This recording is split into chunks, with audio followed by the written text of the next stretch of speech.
This is Coffee with Kelly, a dynamic podcast that's dedicated to driving positive change in school safety. I'm your host, Ethan Woodman, Product Marketing Specialist for Crisis Go, and I'm joined by my esteemed colleague, Kelly Moore, Senior School Safety Specialist for Crisis Go.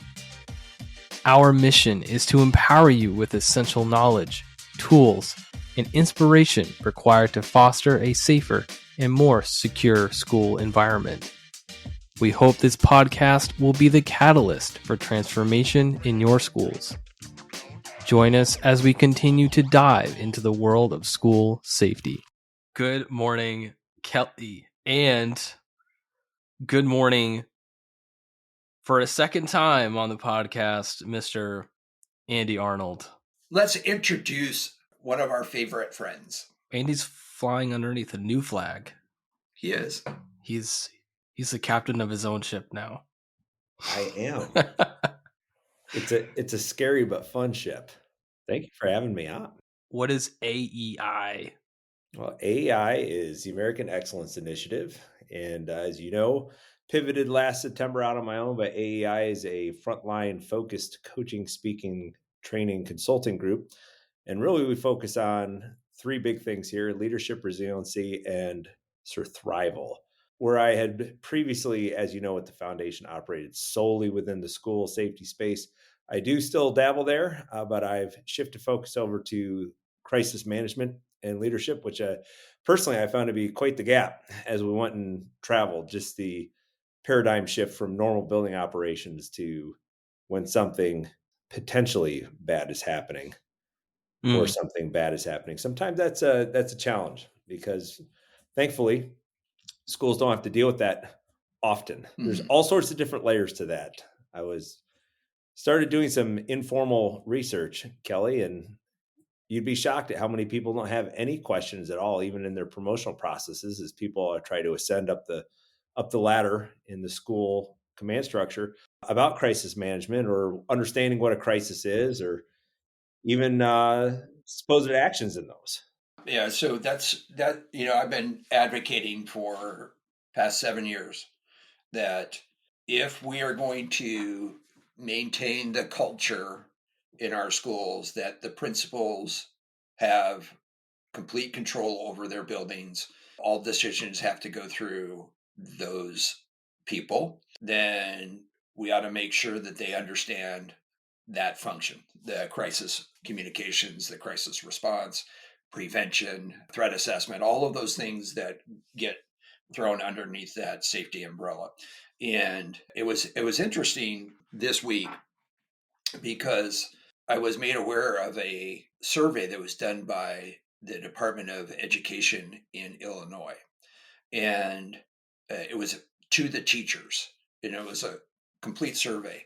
And overwhelmingly, the number one concern is school safety, their safety, right? And when we look at that being their concern, where does that lie? Where's the responsibility for that lie? Well, I think you kind of nailed it on the head of the nail already. Okay, so backing up, so Ethan, this has been a long answer to your question, right? What are you doing now? So full disclosure, I don't work solely within the school space, but this was the one aspect that I was very, very passionate about in training. So I still stay very, very active in working with school leadership for exactly this, because Kelly, you nailed it, man. The responsibility for the building always falls on the administrator.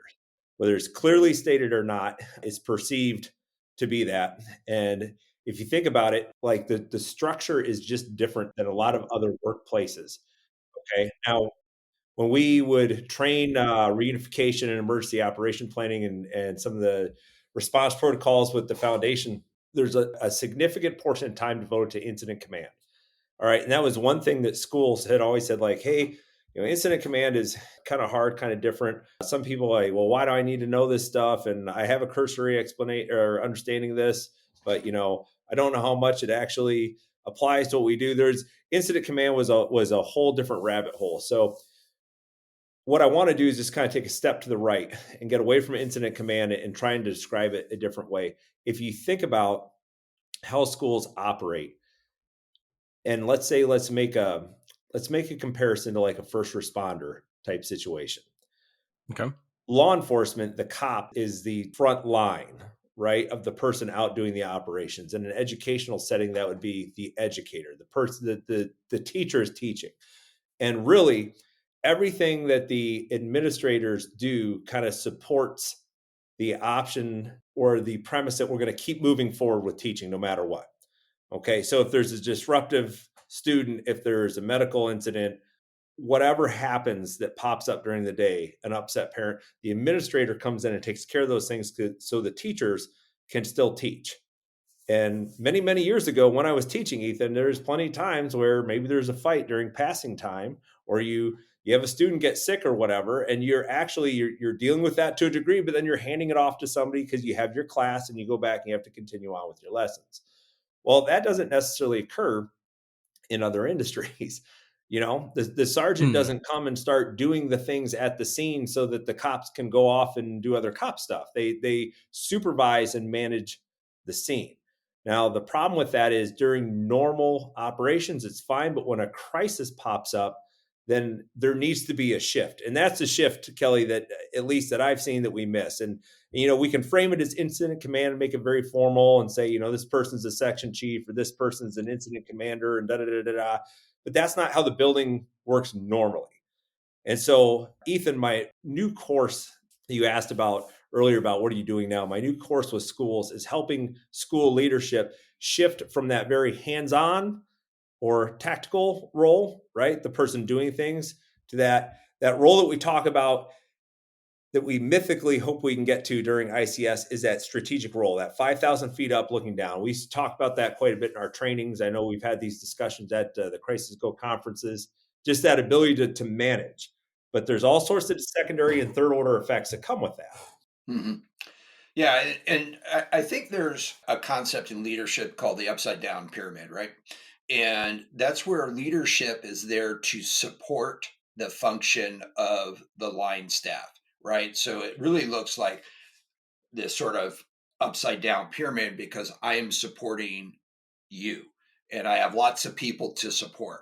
Now you turn that around for ICS and the support is still the same, but it's support in the way of strategies, it's support in the way of resources, it's support in the way of identification of function.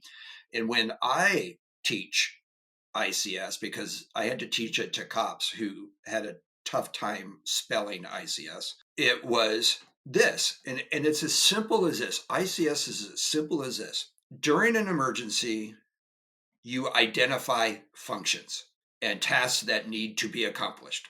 The role of ICS is to make sure that there is somebody responsible for those tasks and ensured that they are getting done. So you add in there the supervision and management piece because here's your task. Now I'm going to make sure that you complete that task.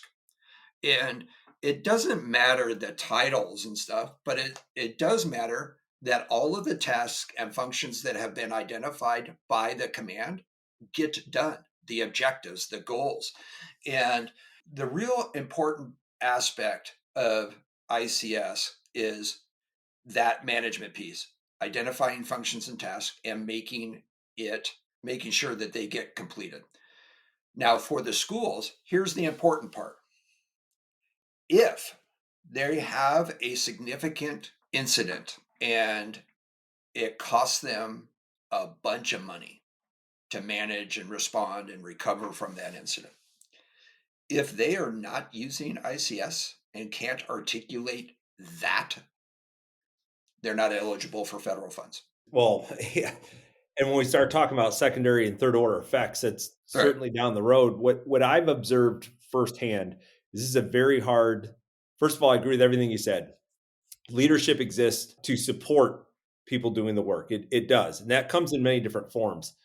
In that educational setting, what I have observed firsthand, particularly in some of the exercises, particularly in some of the reunification exercises we've facilitated in the past, is it's very difficult to go from that support role of I'm going to support you by bringing you the extra pens that you need, the supplies, because I'm a doer and I want to be a helper and I want to be there helping my staff by doing the things that is not Mhm. necessarily appropriate during crisis.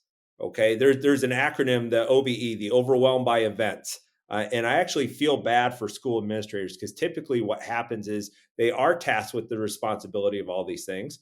Very often they're not provided the training, the tools, and thankfully they don't have the day-to-day experience to manage a significant crisis. And even then, I think there's a misunderstanding of crisis. Like a crisis isn't necessarily a tragedy or something that ends bad. It's something that can, and they don't solve themselves.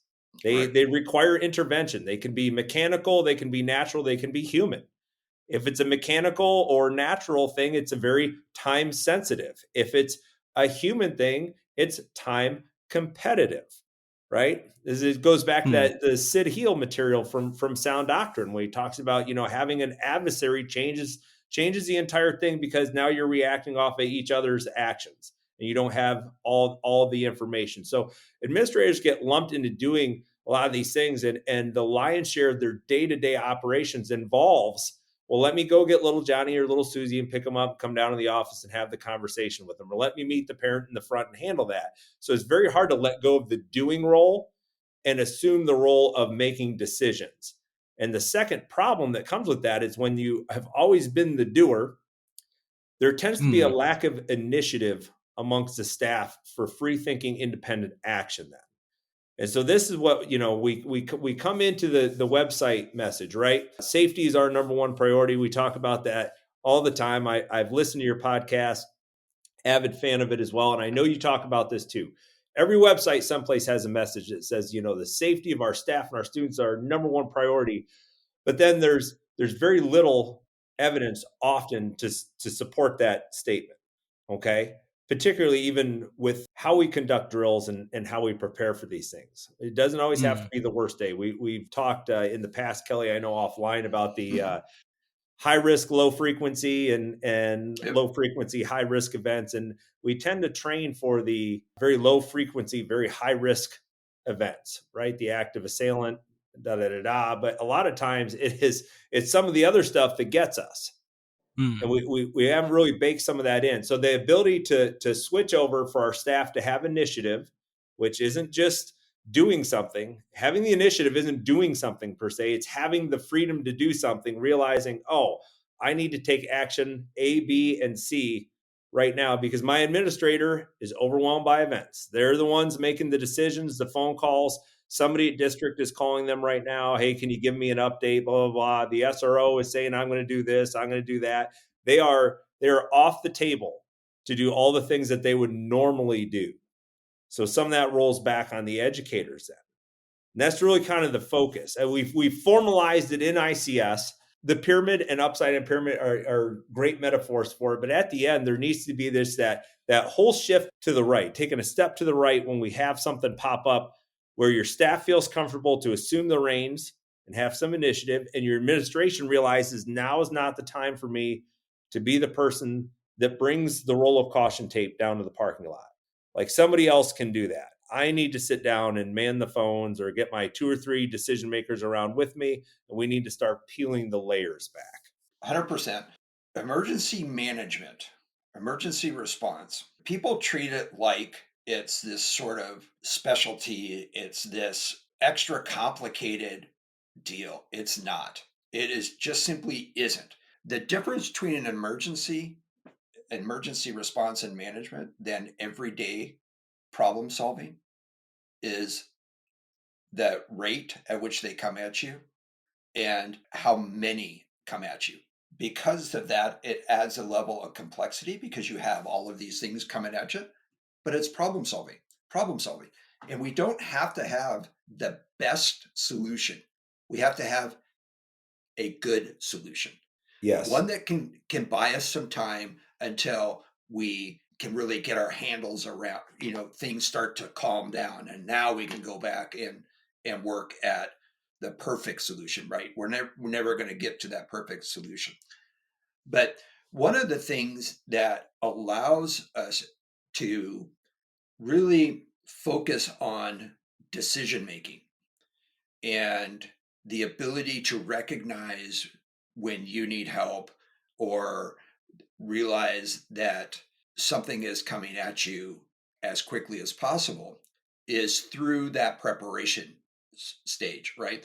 And so we right now in everything, and you hit on it. I'm not sure that you understood that you hit on it, and I'm not sure that was the main point of what you were saying, but most of what our leadership in our schools are doing, and therefore the culture of the school and the culture of society, is responding to a crisis, responding to, let me go over here, take this from you, and now you can get back to your job, and I'll take care of this.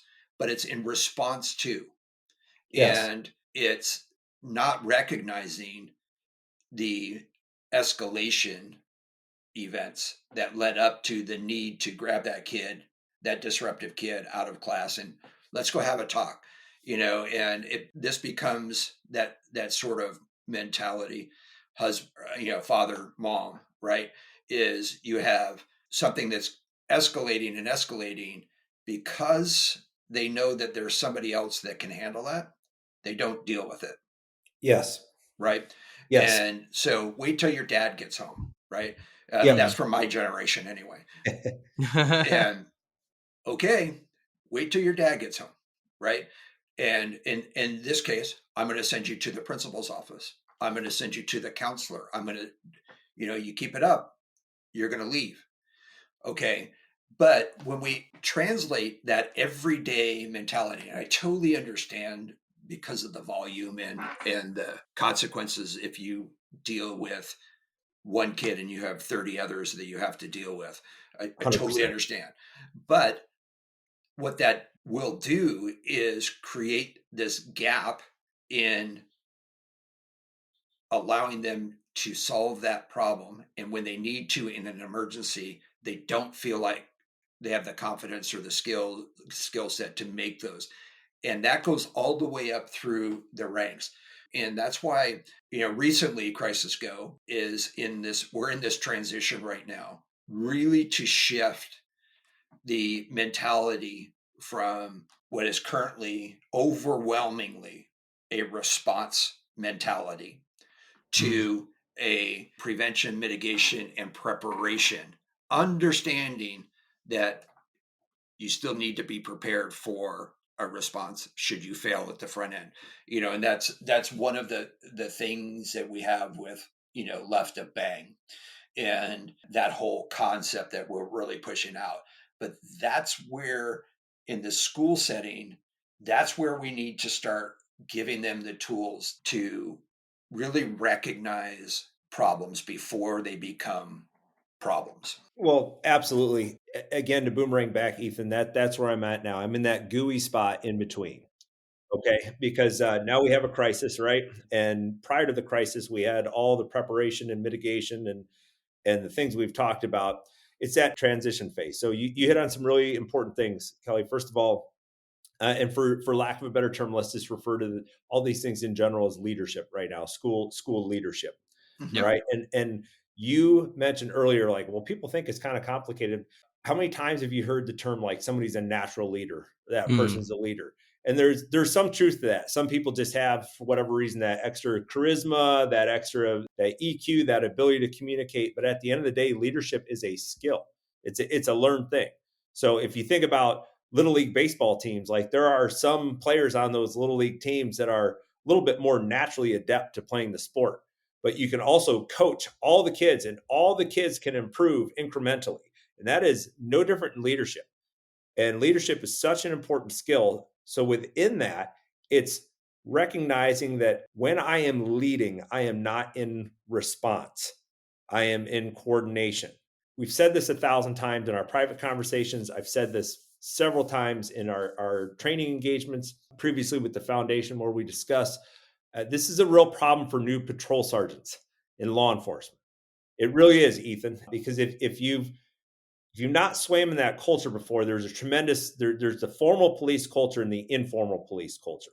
Okay. So as an officer is moving up the ranks for promotion and becomes a supervisor, first of all, it's no different than like building principals that were not a principal the year before and now they're principal. Nobody knows everything right then. If you're a patrol officer on Sunday and then a sergeant on Monday, you can get a pill that overnight suddenly brought, Yeah. an extra 10 years of wisdom and all the answers to you. You still have to figure it out. You just have a little bit of extra patch on your uniform, right? Hmm. So a lot of times those guys and gals will want to lead from the front so their peers don't think that, they forget where they came from or anything like that. They want to show they can still do the job, or they were frustrated by a supervisor in the past that they thought should have done more. Okay. And they go to these incidents and they get involved. Once they get involved, that completely destroys their ability to manage the incident because now they're at the ground level. And so when we have the administrators in buildings, one thing I'll mention too, when we talk about like left to bang like this, you'll find this so in the mechanical and natural incidents as well. Once we get into response mode on those things, it takes away their ability to manage the incident. When you're with little Johnny in the office, all the other crisis has to be managed by somebody else. Yep. That goes to what is overwhelmingly, I'm not going to say the vast majority, but close to it, where schools rely on the SRO to be their safety person, right? Yes. And, if you are responding, you can't manage. And if you're managing, you can't respond, right? And I have two examples. When I was a commander at the sheriff's department, I had a sergeant who literally wrote almost every report that his shift had. And I'm going, why is the sergeant writing all of these reports? So I call him in and I said, why are you writing all these reports? And he says, I want my guys to be available. For what? To respond to calls. Okay. Why are you taking the report? So that they're available. Well, if they can't be available because they're writing a report, then you can't be available because you're writing all of their reports. Yeah. That's a fallacy anyway, because Yes. every report can be put on the desk and you can get back to it after you respond and handle it.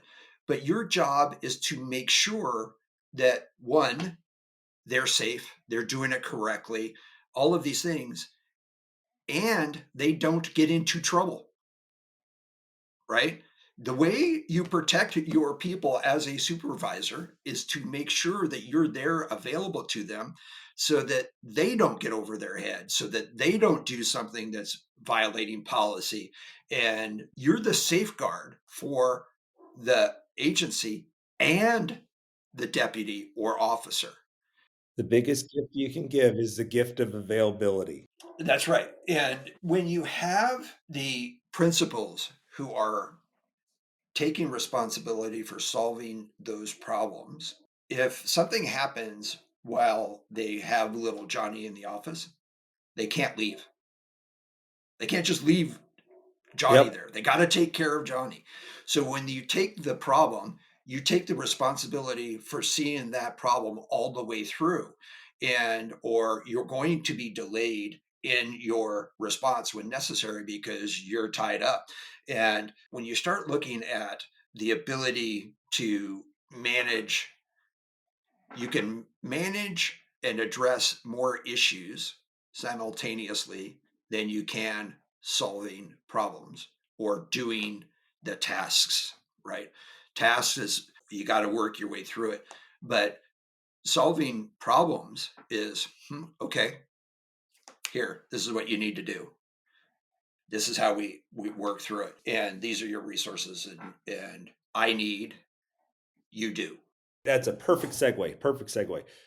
Man, Kelly, exactly. So most of building operations is fine in that mode for the most part. So we want to let our teachers roll through and it's just not realistic. I fully embrace the fact that there is not going to be a massive cultural paradigm shift where everyone suddenly moves into more of a top-down structured command structure. And it's not even an appropriate setting for it. That's fine if they do that. That step to the right when something pops up, that's what we're going to try and focus on. So earlier you had said, because the administrators are in this response mode a lot, our staff sometimes does not have the confidence or the know-how to immediately have that initiative to make a decision.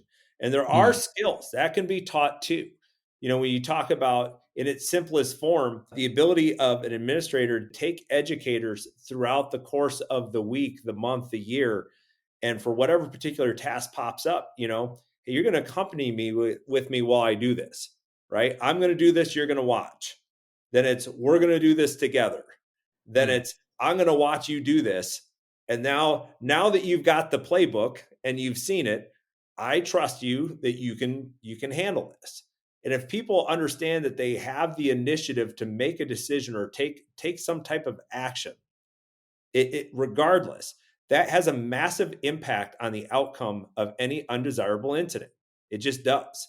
Two things really impact whether these things are successfully mitigated. When I say these things, we're talking about anything: fire, tornado, active assailant, traffic crash, medical emergency, any potential thing that pops up. The faster we're taking action, okay, generally the better. And the competency level of the person responding to and or / managing a crisis has a tremendous amount of impact on how that is mitigated.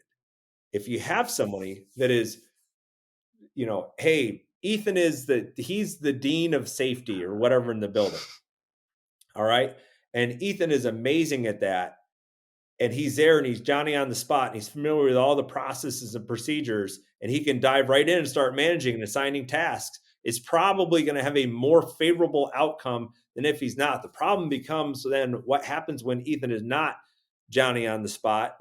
Where is the pass down? How much parallel planning have we done for this so we don't get inbred in our thought processes? The question comes up is how do we do that, right? Because some of what you're talking about is reducing the reactionary gap to crisis, understanding what is presented before you and what that means and what do I need to do and how do I do that. When I talk about shifting your paradigm from response to prevention, mitigation, and preparedness, that's where you learn all of that. That's where we look at what are the expectations? What are we supposed to do? How do we work through it? We do our tabletop exercises.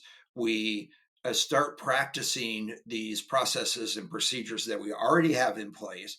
And we really work through them, because really the only way to reduce the reactionary gap is through building skills through knowledge and experience.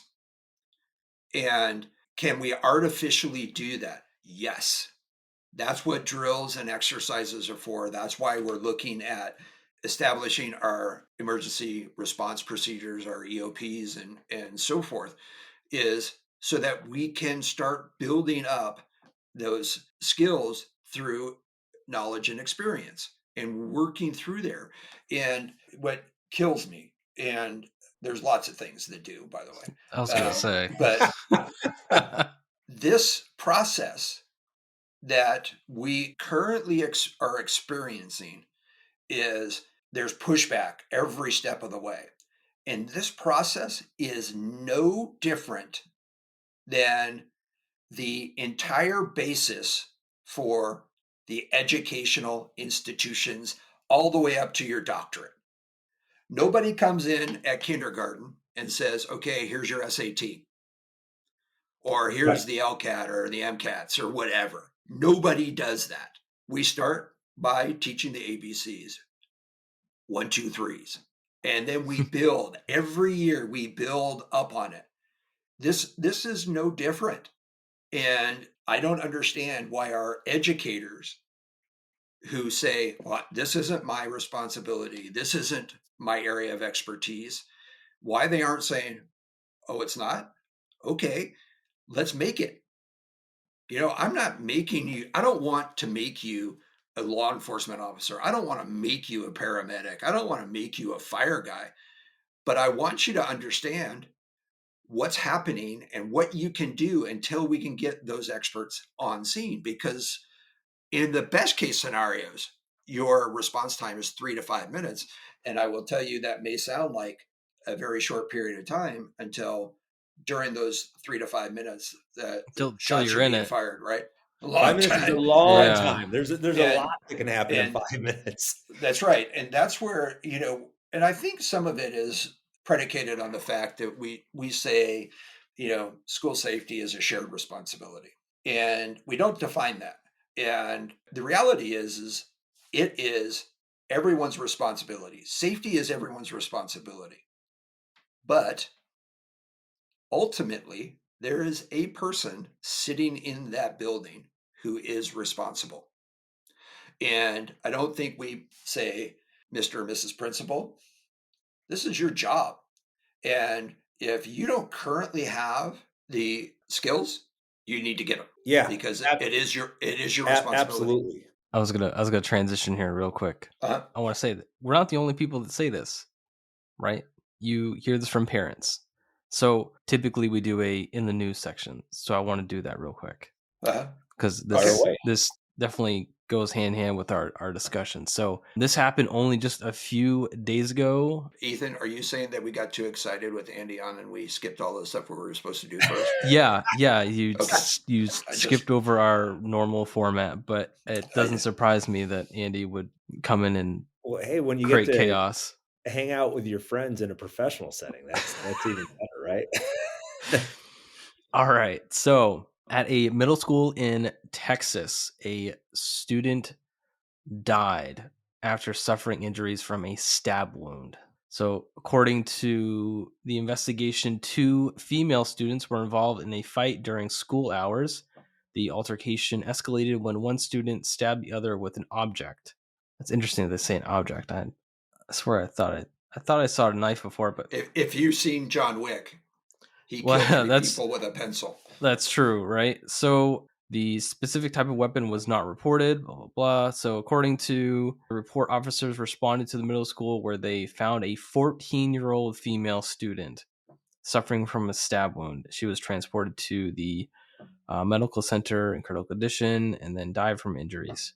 The other person in the altercation was a 14-year-old as well. So both 14-year-old girls. And then I want to show you a video. I'm going to start. I won't play the whole thing, but I want to actually screen share this because we can do that now.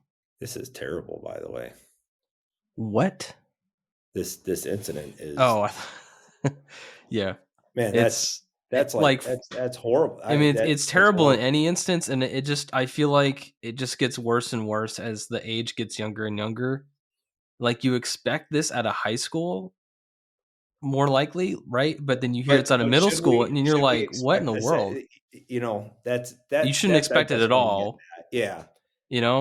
So I want you guys to listen to what this parent says after the fact.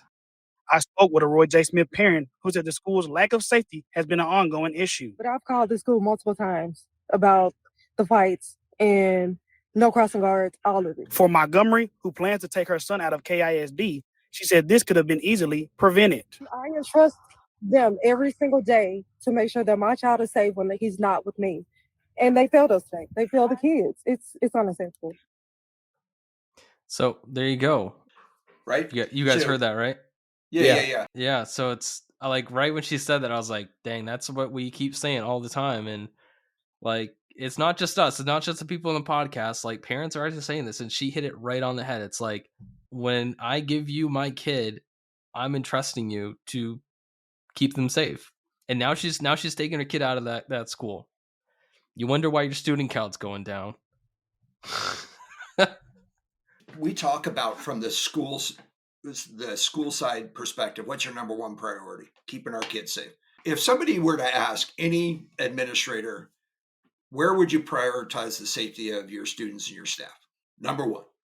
Safety is number one. What does that mean? Where are you going with that? Because we're 26 years past Columbine. And we're still having this.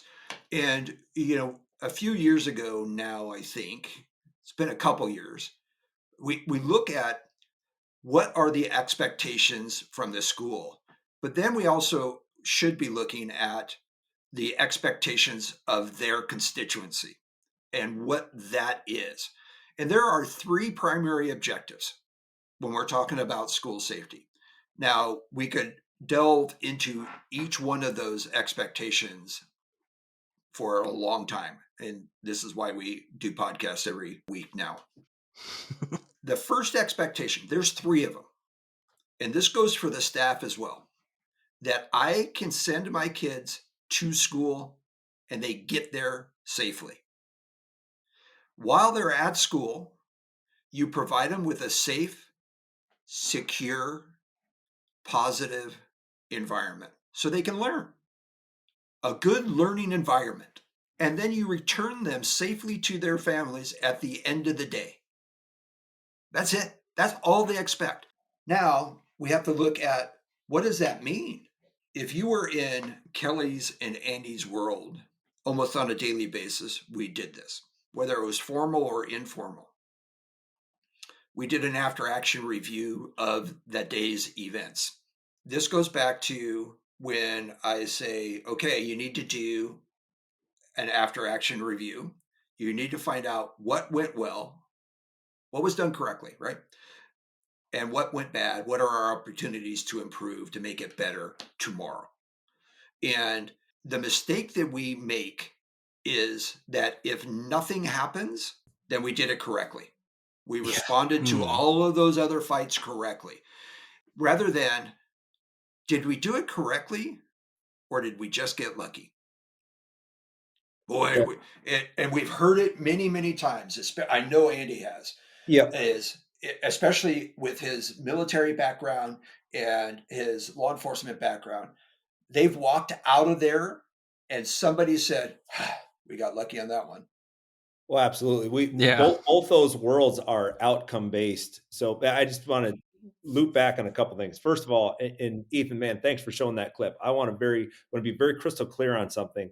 Coming from 2.5 decades of Monday morning quarterbacking, that is the only thing I know about that incident, is what you just showed me. So I don't know anything else above and beyond. So I'm certainly, I can tell you the overall spirit of that message is horrible. That is a horrible incident. I don't know any other details outside of it, but I think it's an excellent example of how parents feel. Now, to Kelly's point, we live in a very outcome-based society, particularly in education, law enforcement, fire, in industries like that.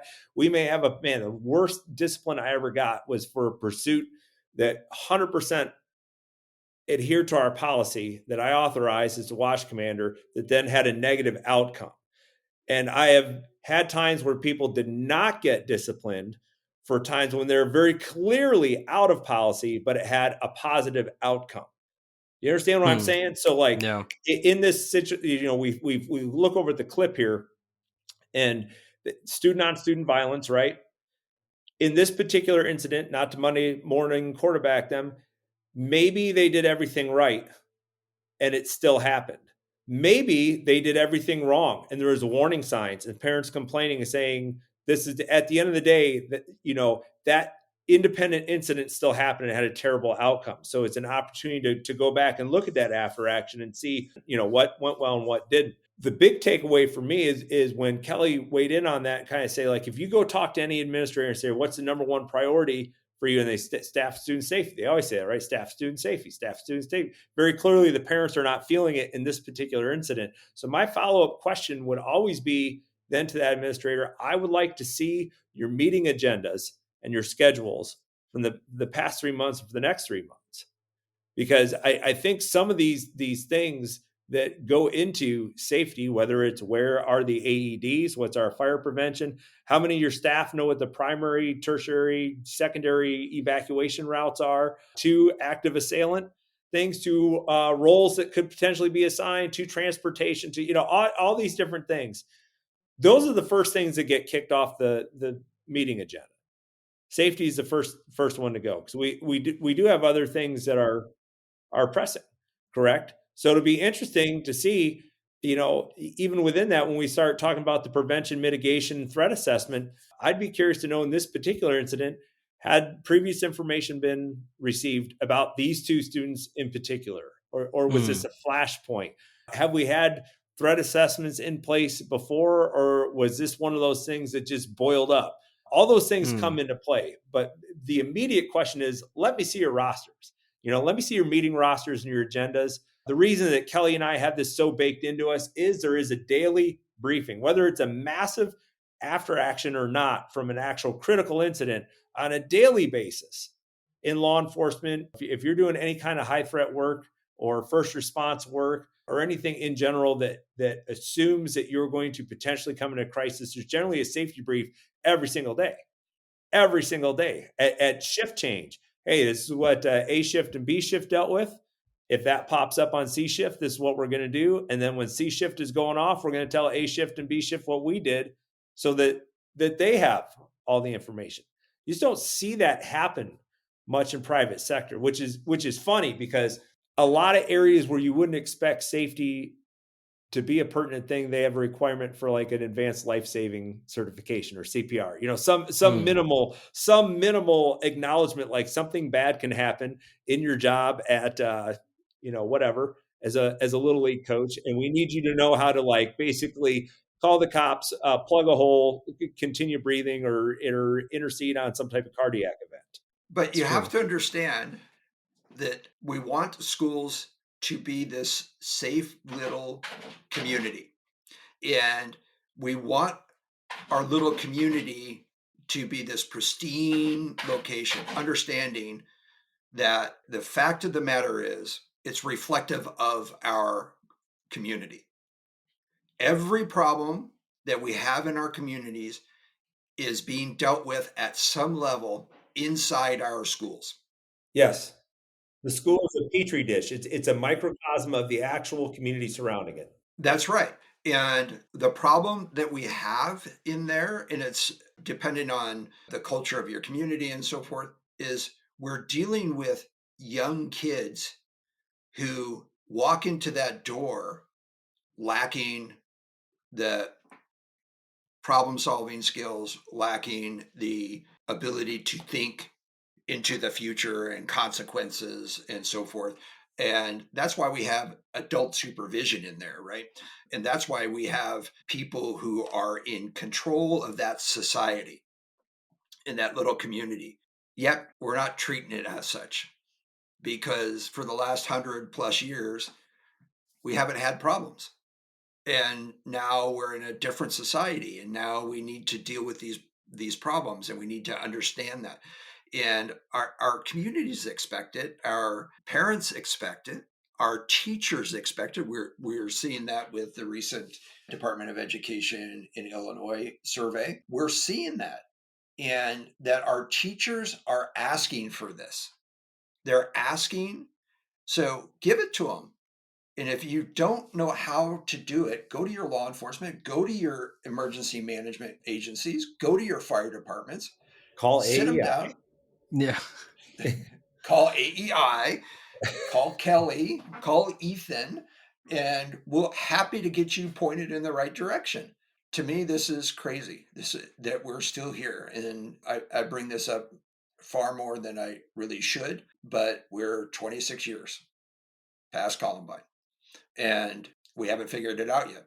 And we're in the education business, and if you can't educate your staff to respond appropriately, then we need to work on that. Well, one of the things I always took away from working with Carly Posey and the Posey's family story, if you're listening to this and you're not familiar with that, you should absolutely That's a good story. do some research. It's a very compelling story. But Yeah, Carly great. talks about after Sandy Hook and what the kids went through, and that to me is the closest, the thing that I've been closest enough to touch as far as an example of kids don't learn unless they feel safe. Right? Like her kids were really, really difficult as survivors to kind of reintegrate into a normal school setting. So knowing that, and knowing that we're in the education business, and knowing all the things that you just said are true. I think the very first thing, two things. Number one, we've talked about how safety is generally siloed off instead of baked into everything we do. And until we start baking it into everything we do, it's always going to be safety. And safety is always going to get shoved down behind curriculum, funding, whatever the hot seat is. It should be sprinkled on everything that we do, right? And the second thing that I think would be a huge step in the right direction is until institutionally we start to prepare. I mentioned it earlier, man. I really empathize with the administrators. If I want to be a principal at an elementary school, middle school, high school, I generally did not sign up to be a crisis manager. That's not what I wanted to do with my life. Okay. However, I am the person who is in charge of that. I just am. All right. I am the leader of the school. So until we make that a priority as you develop me into that leadership thing, remember, leadership is a skill. It is a taught, learned skill. There is some natural aptitude for some people, but it is a learned skill, which means it can be taught. Until we start asking about how we would handle these things in our promotional processes, until we start making that part of your preparation. Kelly, you remember this as you were transitioning from being in patrol into some type of supervisory role. Generally, these preparatory courses, materials that they would want you to look at. Oh, hey, you're interested in testing for sergeant? We're going to give you the sergeant's test, and here's some material to get ready for that, because these are the things that you're going to encounter as a supervisor.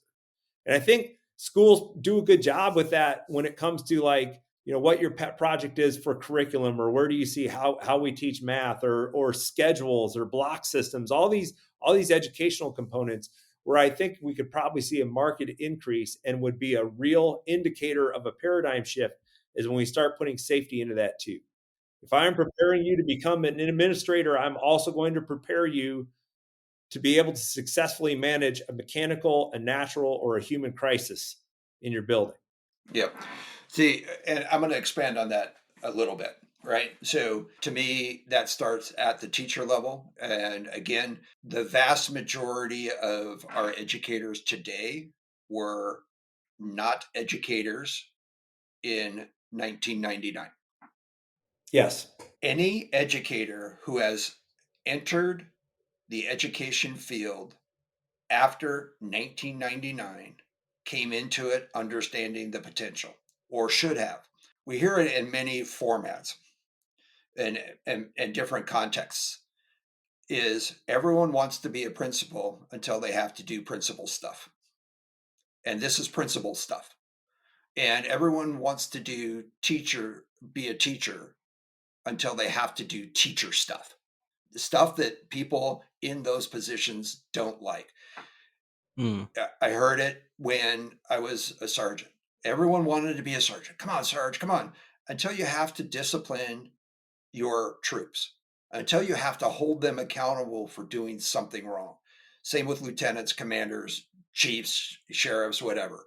There's this glamour perception that is put on all of these positions until you have to do everything that's involved with it.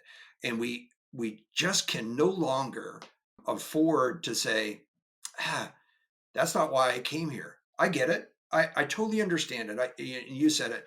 You didn't sign up to be a principal to do this stuff. I will push back on that. You did. Whether you realized it or not, principals, this has been your job in your building for the past 26 years. That's a better way of phrasing it. I like what you say. I don't think there's a cognitive realization sometimes of the magnitude of how deep that goes. And your metaphor, even to supervision in law enforcement, is a very appropriate one, because you have a bare bones understanding of what that is. And the bad part of it is, I would argue that some of those things you don't even know until you're doing it. That's right. Absolutely. You can't know until you've actually stepped over into that. One of the worst things that could be said of a supervisor, and I've heard this said about, certain guys or gals that I've worked with in the past, and maybe you've heard this too, is if you hear two people talking about, hey, so-and-so, hey, how is it working for, Sergeant so-and-so? man, they're awesome unless you need a sergeant. And that to me is like one of the biggest insults, because that means that person is in that leadership position. They're cool, they're fun, they're a friend, they're part of the Yep. club. But when the chips are really down, they're not there. Yeah. They're not worth the weight of the stripes Yeah. when it's a problem. Yeah. They're not doing their job. And there's this fallacy in thinking that people don't want to be supervised. People do want to be supervised. Yes, they People do. want to be able to rely on somebody who has more experience, more knowledge, more skills than they have. They want to be able to go and say, "Hey, Sarge, this is what I'm seeing. How can you help me out here?"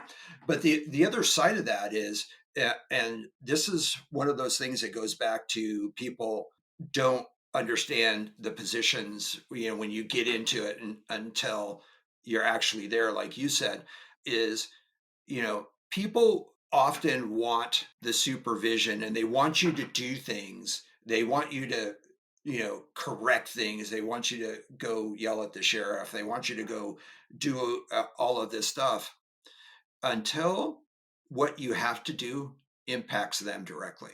Yeah, Right. exactly. So they want you to be their sergeant until you're a sergeant to them. I told people, I said, look, here's your job. When you work for me, here's your job. Your job is to make sure you do your job. So I don't have to do my job, because if I have to do my job, you're not going to like what I'm doing, because that means I'm holding you accountable. So the idea is that you should hold yourself accountable. You should do this. If you need my help, let's work through it. I'm all for that. But if you're not going to hold yourself accountable, then somebody's got to. And unfortunately or fortunately, that's what I get paid for. And in the education side, you need to hold yourself accountable for making sure those 30 kids that are sitting in the desk in your classroom are safe. If you're not going to do it, then it's the job of the assistant principal or the dean or the principal to hold you accountable for that. And if the principal isn't doing it, then you step up a rank. You step up to the assistant superintendents, the area leads, or whatever they call them in whatever districts. It's all about understanding your responsibility. And if I walked into a school anywhere and I said, who's responsible for keeping these kids safe? I am. Okay. What does that mean now? How are you doing that? Are you just letting them run down the hall every 5 minutes to go to the bathroom? Because that's not what they're doing, right? And it's gotten so bad in some cases, they closed the bathrooms. you can't go, and you're saying that's not solving the problem. Yeah. That's just put a Band-Aid over it and Well, not looking the at fact it. that we're still struggling with the importance of closed lock doors is mind-boggling. Yep. To me. Yeah. It's mind-boggling. So I think that what you're really talking about is kind of your sphere of control there. You hope that sphere is there, first of all, in every employee, be it a custodian, be it a nutrition worker, be it transportation, be it an individual educator, but that sphere is very small in most cases. If I'm a classroom teacher, I can control that little room. That's what belongs to me, right? But as we move up, and you have 2 or 3 teachers in a wing, if you're in the science wing, you need to understand that you and your 2 to 3 coworkers, your sphere is that wing, and you can affect change there. You might not be able to do anything down the math wing, but in the science wing, you can do it the way it's supposed to. And as that moves up, if you're the custodian, your sphere is the building. You might be, hey, Mr. Woodman, sorry to bother you. I just noticed your door was open when I was doing my rounds last. You know what the policy is. And then when that gets up to the building, if you're the dean, the assistant principal, the principal, your sphere starts becoming the building. And when you're at district level or corporation level or whatever you call it in your particular state, then your sphere gets a little bit bigger. So I agree 100%. But if you can even just have somebody take what's directly in front of them, the 3 meter target right in front of you. If you can deal with the 3 meter target, and this comes full circle back to that what we started talking about to begin with, that allows other people to look from 5,000 feet up. You can't have leadership dealing with the 3 meter target all day because they'll never see the big picture. Are you a fan of combat sports, Ethan? Do you watch boxing, mixed martial arts, anything like that? Not super often, but have you ever watched a boxing match? Yes. Yeah. Okay. Are you familiar with the term cornerman? Is that the coach, the guy that sits on the coach outside and in the corner? And I'll tell you right now, Ethan, as an untrained boxer, just like every 4 years, I become a bobsled expert with the Olympics. As an untrained boxer, you could watch a fight and see things. You'd be like, man, that guy just needs to throw the hook. The hook is there all day. Yeah. But the professional fighter in the ring isn't seeing it. Why is that, Ethan? He's so focused on he's got a threat in front of him. 3 meter target. He's involved in the incident. Yeah. Right? So you have the corner man off to the side because the corner man has perspective. And then they get a chance to talk. Man, that hook is there all day, but he is killing you with the jab. You got to get your hands up. Okay? That's what we start talking about when we start talking about some of these things. The 3 meter targets, if you're so engaged, and that's really, we need a little bit more of a dimmer switch. We need educators to be able to slide more towards. It'd be great if they can just handle the 3 meter target, but if they see the big picture, they can help. They can help take some action when the administrator is not available. The administrator, if we can slide away from dealing with the 3 meter target so much that we can start focusing on 5,000 feet up, looking down, then we can start moving the chess pieces for all the things that need to happen. Because a crisis, whether it's a tornado, a fire, or an active assailant, mechanical, natural, human adversary, it's a chess match. The human adversary is very difficult because there's somebody playing the board on the other side. It's a totally different game. So if they made it this far in the podcast, here are 2 tangible action items you can do back in your building that should have a positive impact on your safety. Planning. We talk about drills, right? We talk about running through things. We're doing our emergency operations plans. We were very committed in my old tactical unit. This was the cadre that existed before me. This wasn't me. Those guys were wiser than I'll ever be in life. I still look up to them. They made sure that we're always sending guys to training outside of our own training so that we didn't get, pardon the term, inbred on things. You can only do things internally as an organization so long before it becomes stagnant, right? So we would all send people to different schools to see what other people were doing. How that plays into safety in our schools, a lot of times it's the same people responsible for the safety planning and the same emergency operations plans, and we don't get fresh perspective on that. So 2 action items. If you are doing your safety planning, even at a building level, we give you 2 tools to use. One is parallel planning. All right. So we're gonna plan a response to something at a staff meeting. All right. The staff meeting, we're going to talk about our current fire drills. And we're going to actually split into 2 groups. And each group is going to come up with their plan, and then we'll bounce them off each other at parallel planning. Because generally what happens if I'm the dean or the safety guy or the administrator, and I'm saying, what do you guys think? Right? There's a little bit of a power dynamic there. Or if I say, I think we should go down the science hall, most people are going to say, that's right, boss, we should go down the science hall. Good idea. Right? So we want to bifurcate those, separate those 2 teams and listen to each plan. Now, another one that's kind of fun, Kelly, you would excel at this. We can encourage our schools to safety plan using devil's advocate, right? So assign and pre-designate a devil's advocate. You might even put the person that's in leadership as a devil's advocate. So we take their power out of the social equation. And as you plan your emergency response, just have somebody challenge the different things. So it starts a conversation. That sounds like a great plan, but have you thought about this? Sounds like a great plan, but did you think about that? And when we do those, we start having conversations at least where we're starting to address things that maybe we wouldn't have gone down to it at that level. That makes sense? Yeah, it does. And you just explained what the essence of a tabletop is. Yeah. Yep, 100%.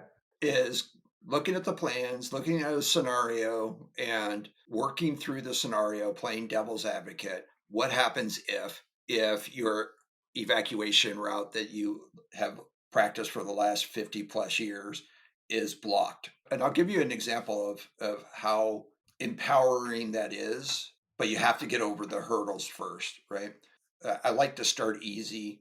Every year I start with a fire drill because that's the most practiced drill. We've been doing it for Ever. 75 years, close to Yeah. 75 years now. Okay, here you're doing a fire drill, except for this time, the fire is at your evacuation assembly area. And I literally got a call from one of the safety people at the building saying, well, where do you want us to go? So That's for you to figure out. I don't care where you go. You That's just a can't great go question. there. That's a great question, right? Where would you And she like goes- to go? I said, where else could you go? I said, I'm familiar with your campus. I know where I would go, but where would you go to accomplish the same functions that you need to do at your evacuation? How would you do that? Where would you do that at? Well, we could go to the baseball field, I guess. There you go. Go do that, and then let me know how that works out for you. But that's what we just did was we build skills and knowledge, and it causes them to think through that process. So if something were to happen where we had to shut down the football field or we couldn't get to the football field where they have been going the last 50 years, then I have another place. And that's the beauty of sitting down. And the biggest beauty of that takes about 10 minutes to do. Yep. Yeah. It doesn't take a lot of effort. It doesn't take a lot of money. It just takes getting the people together at a regularly scheduled meeting and dedicating it to this. Well, more important than that, Kelly, what it does is it changes the culture a little bit. You know just as well as I do, man, there is no way to train for everything. You just can't. Yeah. Because think of how many traffic stops happen across the country every day. They are all incredibly similar, but they're all individual and different. There is something different about every variable. So, man, John McMahon, JMac, if you're out there someplace, think of you every single day. He's my original field training officer. And very early on, we're driving down East Grand Avenue in my community in Wisconsin, and we're driving past the Associated Bank, which I believe was First Federal at the time. He looked at me and said, what would you do if a guy ran out right now with a mask and a gun and a bag of money?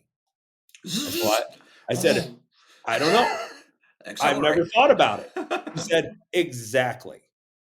So we talked about several different responses to that, because what people don't realize, I don't think, Kelly, is you're actually drilling new neural pathways.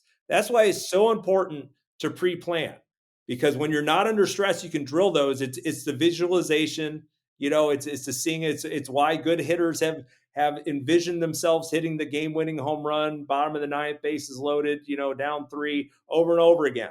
They've done it before they've done it.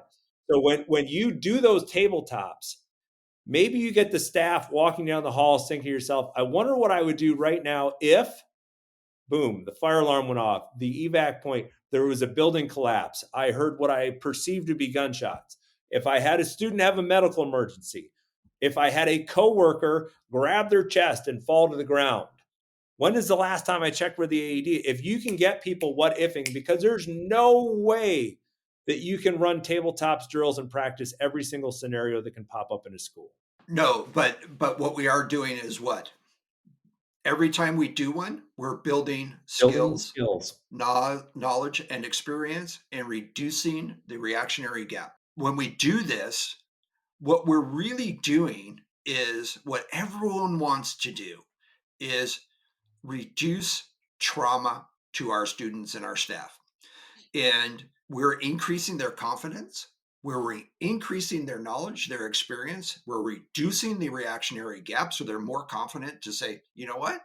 That was not somebody banging on a locker. I think that was gunfire, because we taught them to think, what's the worst that could be, right? We've taught them that. And we said, okay, wow, this shouldn't be happening, but it could be this. Either I'm going to go check on it, or wait, let me hear for a little bit. Wait just a split second. What else am I hearing?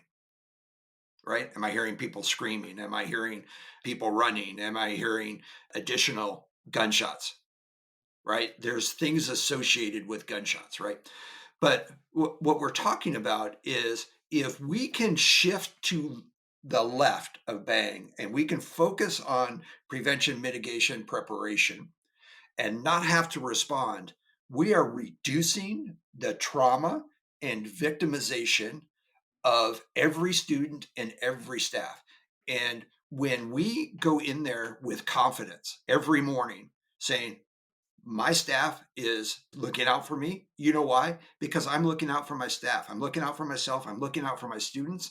And we're all doing this. And I can count on my partner teacher in the science wing, as Andy said, I can count on them to do their job. And now I'm confident that we can respond to this. We can. Reduces the stress. Parents have confidence because the teachers have confidence. The students have confidence because the teachers and the administration, they are seeing them work through this. And we are so afraid that just practicing is going to traumatize them. We are actually traumatizing them because they don't have the confidence. They walk in scared every day.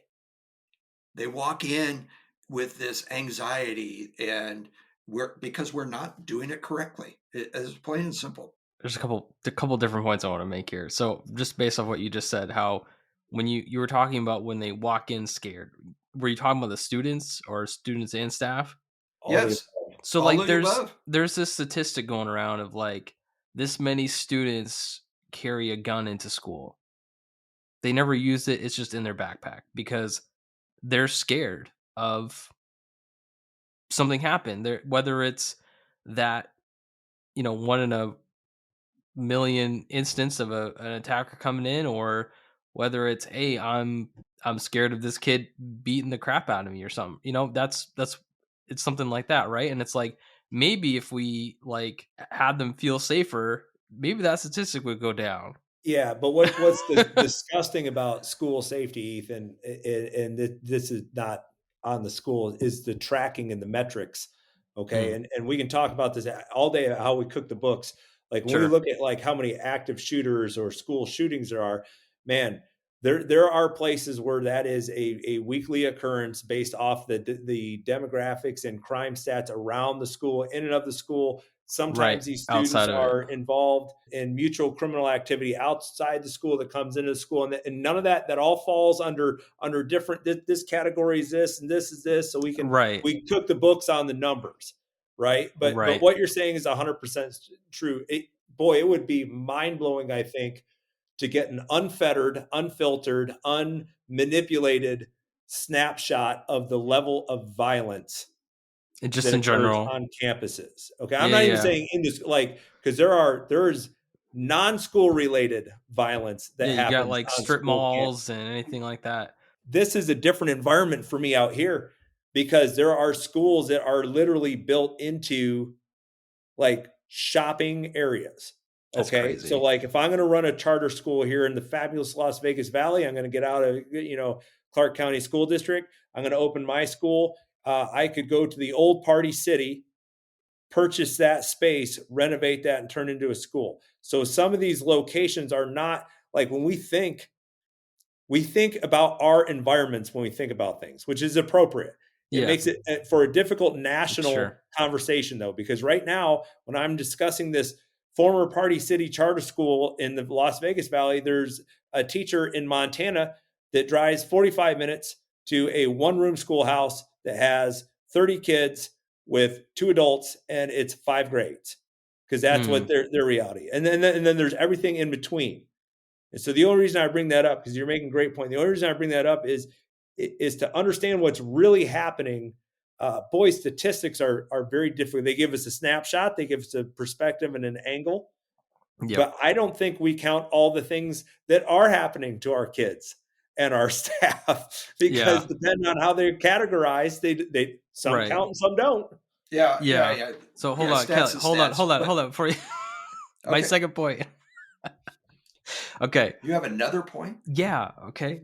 So second point. So like all of this training, all this preparation stuff that we want our schools to do, it isn't for nothing.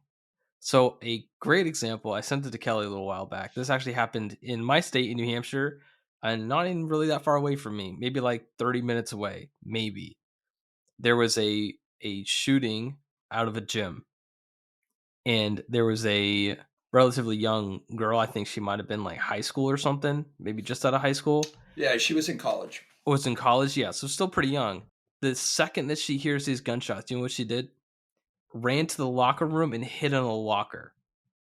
And she was interviewed, and they said, "Why did you do that?" And she goes, "This is what I learned in school, to hide." She found someplace out of the way, into a locker, and hid. I was like, that's crazy. So like all this stuff that you're teaching your kids, like you're teaching them math and stuff, like, oh, I'm preparing them for what's next. Okay. All this safety stuff is the same thing, because they're actually more likely to run into violence outside of your school.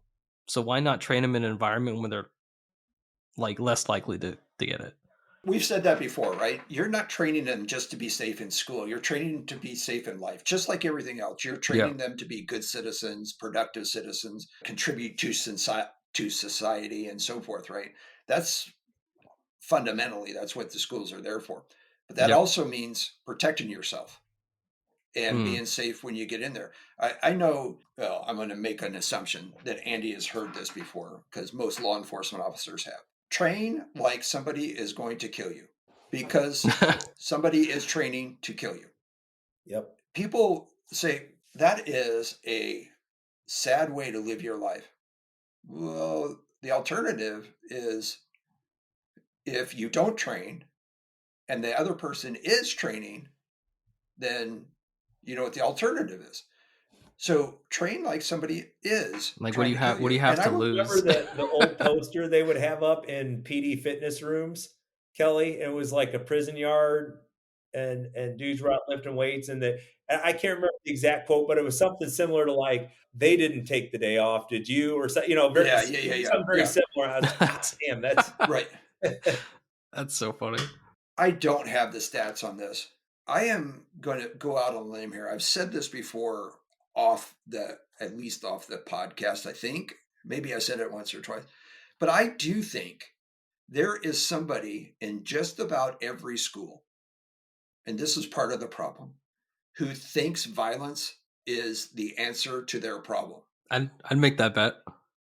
The problem that we rely on, or the issue that we have with that, is the overwhelmingly vast majority of them never carry that out. If you go through the pathway to violence, I want to say I want to guarantee, but I'm pretty confident that there is somebody in your school that is somewhere on that pathway to violence, and they just never get to the next. They get up 2 or 3 steps, and they just never get to the next one. Something happens and changes their trajectory. But there is somebody there that is saying, you know what? I'm done with this. I'm over this. I'm at that point in your school. And when I say your school, I mean your school, regardless of the level of the school. And you're talking about like high school, middle school, elementary school. Elementary school. Gotcha. Why do I say elementary school? Because that's where all the bullying starts. That's where all the victimization starts. The vast majority of it. And there is somebody who, by the time they get through the 6th grade, has experienced being bullied for 7 years. Crazy. I wouldn't argue that. Convince me I'm wrong. We kind of went off a little off topic ish, but that's all right. Not ish. It's all part of leadership, and it's all part of being prepared, and it's all about the leadership making sure that their staff is ready when they're called upon. To piggyback on Kelly's statement there, so you asked me in the beginning, hey, what are you doing now? I said, hey, we're a frontline focused, so first responder, military, I would argue educators, educational leadership, front side focused, coaching, teaching, consulting, and training business, right? And I told you I focus on leadership, resiliency, and survival. So part of that resilience, when we start talking about the mental health of people that respond to these things, man, there's a double victimization. And Kelly Grossman talks about this too, right? With the whole denial portion, like it's the incident and then the denial that the incident could have happened that traumatizes people. So from the flip side of it, this is how important leadership is, Ethan. Like man, John Maxwell says, everything rises and falls with leadership, and it's true. Leadership can actually be the secondary trauma. When you have poor leadership and it didn't prepare you and something happens and you haven't been led, it's not just the incident. When we start talking about the fear people have, it actually literally plays into the mental health of employees, students, people walking into those buildings. It's not just the incident. If you know that you're not ready, that's already a secondary trauma before it's even started. Yeah. It's very clear in the science. It's very clear that good leadership or bad leadership has a massive impact on even the mental health of participants of any type of crisis event. And look at all that impacts, right? Everybody. Mental health, your everyday life, the wellness of your teachers and your students, the teacher retention. If I don't feel safe, I'm not going to school. I'm calling in sick every chance I get. Oh, my back is all right. I'm not going to school. They're finding excuses not to be there. And when they feel safe, they will find every excuse to be there. Kelly, what is one of the things, what's like one of the major hurdles? All right, let me try and rephrase this. Law enforcement officer is in a position where use of force is very clearly by policy justified. And yet we have hesitation. What is the cause of the hesitation? Leadership. Will my leadership back me? Yep. I would argue, Support. I would argue that we have some of that same thing happening in our educational facilities because people don't want to look silly. They don't want to get a hard time about it. They don't want to feel attacked or unsupported by leadership. Will my leadership back me? It's a secondary trauma before it even kicks off. That's a great point. I would say that it's primary trauma, waiting for the secondary trauma to be realized. If you enjoyed today's episode, please like, subscribe, and hit that notification bell. And if you have any questions about what we discussed, leave a comment on our website at crisisgo.com. Thank you for joining us today, and we'll see you next time on Coffee with Kelly, a discussion on school safety.